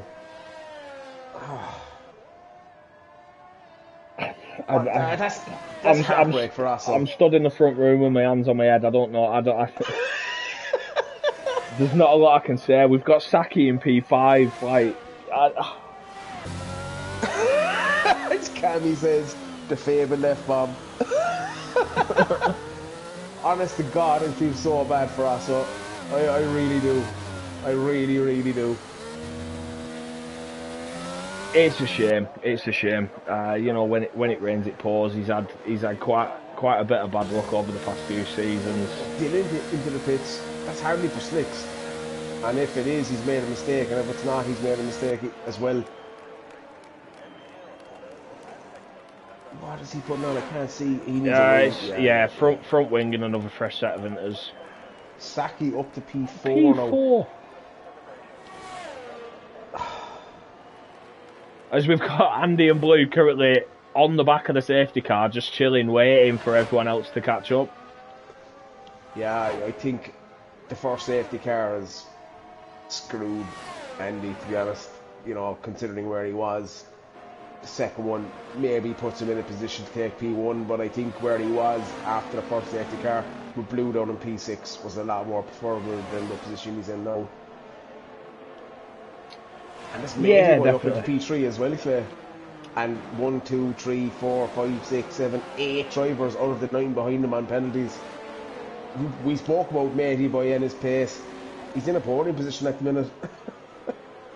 Yeah, as we said, you know, he picked up a podium last week as well.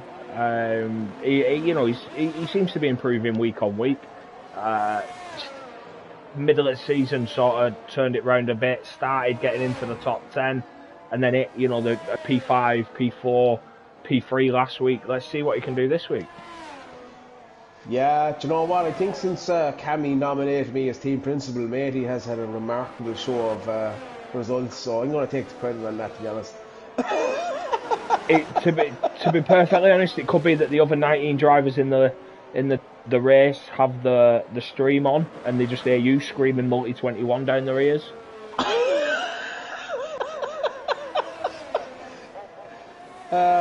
Yeah, that's possible. I'll be back in just a second. No worries, but.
I will say I think we need everyone who's not caught up on the pack to put that right foot down a little bit.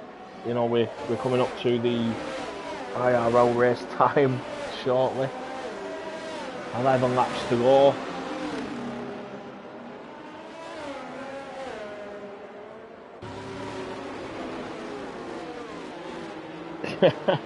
As also says, despite crashing, can I finally get recognised as wetmaster? If I'm honest, T-Bag still holds it because he's made his positions count in the wet, whereas you have let yourself down. As harsh as that sounds.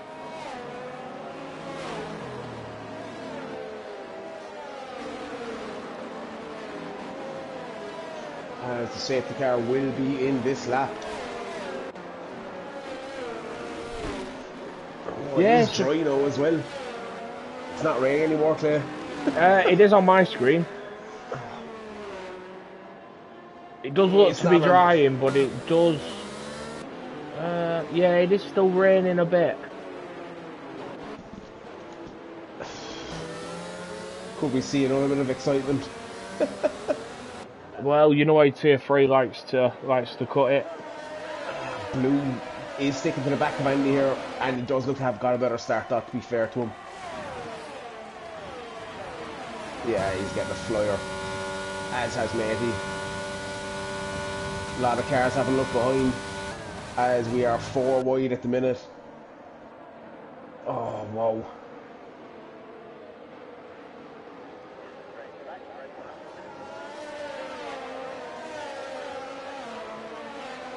Yeah, apologies. Pretty clean. Sorry. Start, to be fair. Yeah, I was just on board with the guys at the front. Blue looks to have caught Andy a bit. You know, he's all over the back of him now. Andy, he's in a bit of a catch-22. Does he try and slow Blue up to bring Matey Boy into the battle, or does he just try and pull away? I'm not too sure who currently holds the fastest. Oh, as Gainful's in for mediums. That's what I was going to say, Clay. I think in the next 2-3 laps, it's going to be dry. The dry line is there as well. Could he play the blinder? He has nothing to lose. He was down anyway. He's lost a second already since coming out of the pits. 24.4, 24.9, 25.3, 25.5. Yeah, he's just losing time constantly. Oh, and that is hound round in the stadium section. Oh, sacked with a 3-second penalty after such a great drive. The only thing is the guys behind him do have penalties as well, but unfortunately Terrier's into the pits. Luckman. Yeah, Luckman into the pits. 11 laps he's done on them inters. Is he coming for slicks, or is he putting another set of inters on? Let's see. Gainful's retired. Gainful's crashed out in the S's, end of the S's, and that's a full safety car. That's a safety car again. Oh, this is... Not sure what this does, to be honest with you. Only potentially ruin the start of the real life race. What's just happened? What's just happened to Luckman? Luckman's put mediums on. He's coming out of the pit lane at the same time the safety car is, and Luckman's retired. I think he's hit the safety car. Oh, being there. You overtook it and got disqualified. That was different. Yeah, I hit it at Silverstone. Caused me wing damage. That safety car was made of the right good stuff. Luckman had just pitted for medium tyres, and I wanted to see with the safety car coming out, would that benefit him? Obviously a couple of laps under now, drying the track out a bit more. It could have been perfect for Luckman. Just anyone pull the trigger now and go on them slicks. I think by the end of the safety car, it could possibly work. I'm not sure. Blue is hanging back from Andy to see what he does. Is Andy in or out? Andy is staying out. He tries that feint into the pits, which doesn't work. I'll be honest, I think if anyone goes into the pits now, they're in prime position. Yeah, I have to agree with you. Terriers is in. I think it's a good call. I think it's a brilliant call at the right time. Yeah. You're under a safety car. You're going to be on the back of the pack. The thing is for Andy is he's currently leading the race. He cannot be the one to make that decision. Yeah, it's tough. I think the track is going to be dry. There's no doubt. Absolutely no doubt. Hound's gone for mediums. Chris has gone for softs. Terriers has gone for a fresh set of inters. Oh. And I think with them pitting as well, it's going to extend the safety car. We probably have 2 laps under the safety car. I did this as well at Jam got held up. Sorry, Jam got held up behind Chris as well, so he's had a very slow stop and put a set of mediums on. Apologies. Yeah, I did this at Suzuka on the advice of Hound and took the win. I took the win. He told me box, I was way down, and I was like, no, it's too wet. And he said pit, and I pitted. By the time the safety car got in, and you know, I was slow for a lap and a half, and next thing, bang, just got gripped from nowhere. I think that it's one of these, though, you know, on the restart, you got 2 different compound tyres. Could be mayhem. Yeah, it could be. As you were saying before, you know, the game sort of alludes to it drying up by, you know, opening the cloud cover. You see it get a lot brighter, and then that dry line forms very quickly. You know, it does dry quickly on this game. It does, and you know, even when you look how slow we're going at the minute, there is still dry lines being formed, and they're sticking as well. They're not disappearing. The thing is, we probably have 6 laps of racing left, maybe 7. Can the guys ahead hang it out? Are the guys on the 6 just too far behind? That's the question. Yeah, I think, you know, if one of your leaders had jumped in maybe for the slicks, I think everyone else would have. Yeah. But I will say, Saki still sat in P4. What a drive from Saki. Brilliant job.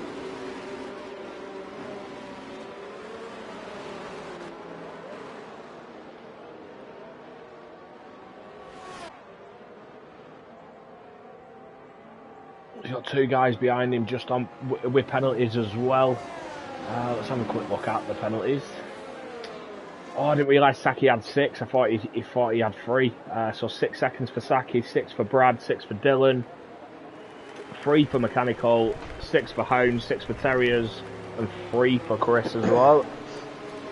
The question is, how many warnings do the front 3 have? I think the safety car go for another lap. I'll actually check that and we'll keep streaming. Yeah, no problem. I'll let you know if the safety car in this lap message does pop up as we're coming up to sector 3. I would expect it to stay out. Looks like Chris has had a moment on the slick tyres as Jampot has now managed to get past him. And Chris is 33 seconds behind Jampot.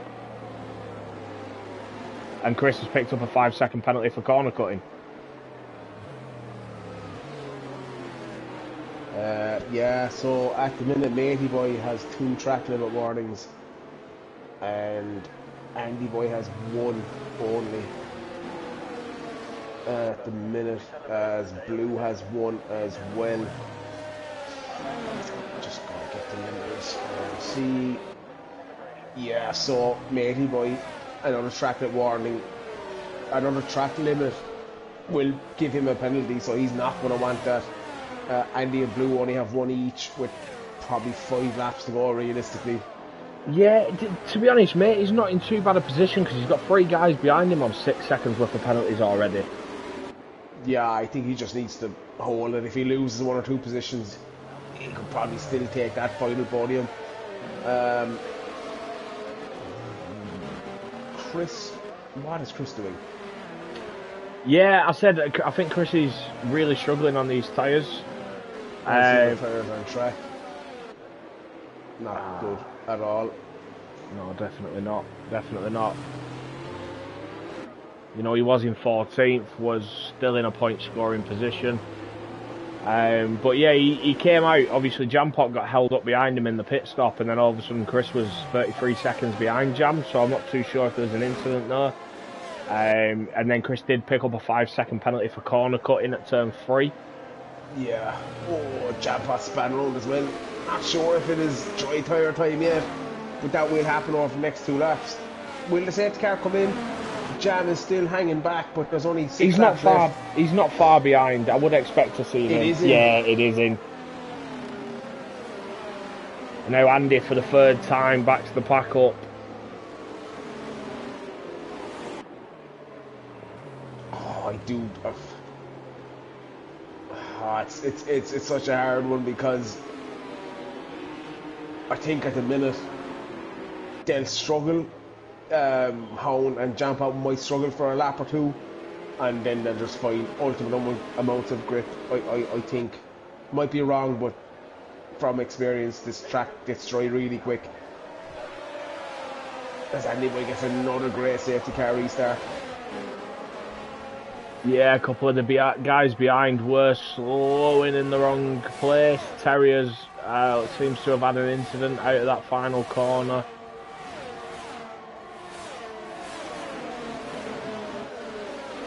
Saki's held on to his P4.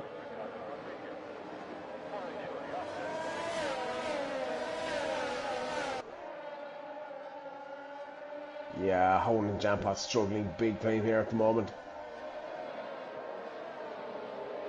I still think them tyres will come good in the next lap or two.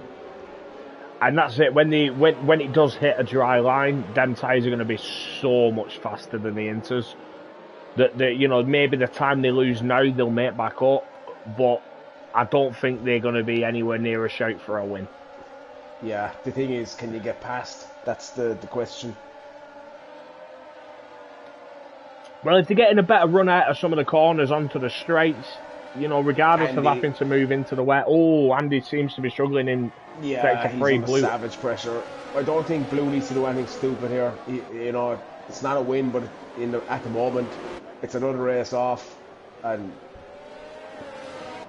Dylan's dropping down as well.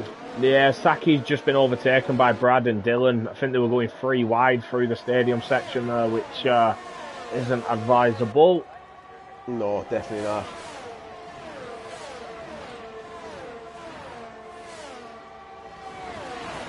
Yeah, if I'm honest, the track doesn't seem to be drying quick enough.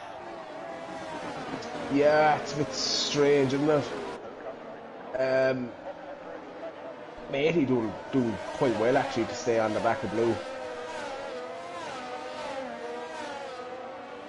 The ERS has been absolutely rinsed by a lot of guys here. I think they just need to rein that in a small bit. Would be more advantageous towards the end of the race. Yeah, I think they're looking at it going, you know, only 4 laps left, make as many positions as I possibly can now. If there is another safety car, then is it going to be a time to pit for slick tyres? And he's seriously struggling here as well, I think.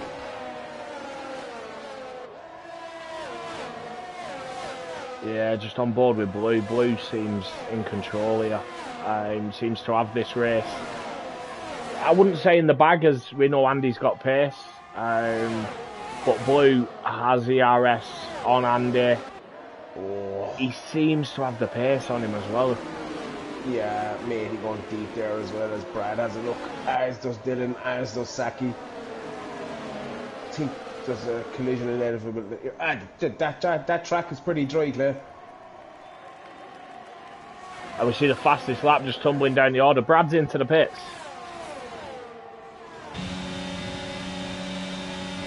Is Matey going to have a look at Blue in the turn 1? Matey seems to have a savage amount of pace. Can he try and help his teammate out here? Brad's put the mediums on. Yeah, the track is dry. It's absolutely dry. There's no question. I'm looking at the gap. Jampot was 5.5 seconds behind Kane Lowry. It's now 4.1. It's dropping by a tenth. Every time it updates, it's dropping by a tenth. 3.8. Yeah, that gap is coming down. Oh, 3 laps though, is it enough? Oh, it's going to be tight. DRS enabled. Well. They have to hang it out. Anyone in Inters now has to hang it out. You can't come in. If you come in, you're gone. Yeah, that's what Brad went for, and I think, as you say, it's the wrong decision. Let's see what Blue can do now with DRS. Will he be able to get Andy? Oh. I think he's looking into turn 1. I think Blue's going to be all over the back of Andy. I think he'll have the move done, into turn 1. Will Andy box? I'd be surprised. As I said, you box now, you're done. Brad with a 3-second, but oh, Matey's in! Oh, that's not multi-21! Multi-21. It's not multi-21. Saki up to P4. Oh, Jesus Christ, mate. Jampot, fastest lap. Oh, Blue. Oh, I thought he was looking up the inside of Andy there. No, he just decided not to. Mate, he goes on the mediums as well. Mechanicals on the softs. Kane Lowry's on the softs. Your top 7 have stared out on the Inters. Have they got enough gap? There's two laps left. I've no idea why Matey didn't go onto the softs there.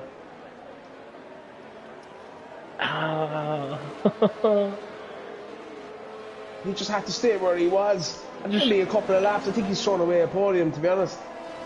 I was just about to say Saki's going to get a podium because Dylan's got 9 seconds worth of penalties, but then I've noticed Nerf Pack has no penalties. Nerf Pack is going to take P3. Oh, that'd be super. I think at this stage you have to hang it out. Like, we've only 2 laps left. There's no way Matey can get from P11 back to P3 No, in 2 laps. that's exactly it. And as I said before, under that safety car for Andy, he could not be the one to make that call to pit first. Yeah. He had to stay out and see what the others did. And, you know, luckily for him, the guys did stay out. And the track didn't dry quick enough under that safety car. I thought it would dry a lot quicker, but it didn't. Hound's setting the fastest lap. And he is in P9, so the extra point would count though. And then Brad snatches it away.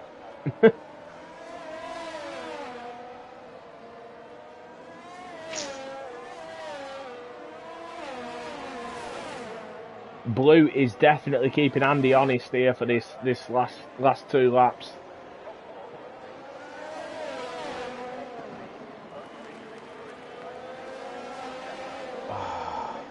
Yeah. Tier 3, never do anything by halves. I can't believe, I'm probably a bit biased being Williams, but I cannot believe that Mary pitted. No, I understand. I felt your deflation. But yeah, you know, he's made a decision that he probably thought would pay off. It's, as I said, there's not enough laps left for it to work. Probably is the right call, as Jampot's absolutely flying now. Up to P7, he's all over the back of Terriers and Nerfpack. Jampot might actually still get on the podium here. Oh, this is it for Blue. And he does get past anyway into turn 1. And this is your last lap. This is your last lap. Yeah, and he will have DRS here as well. So that is the race win for Blue.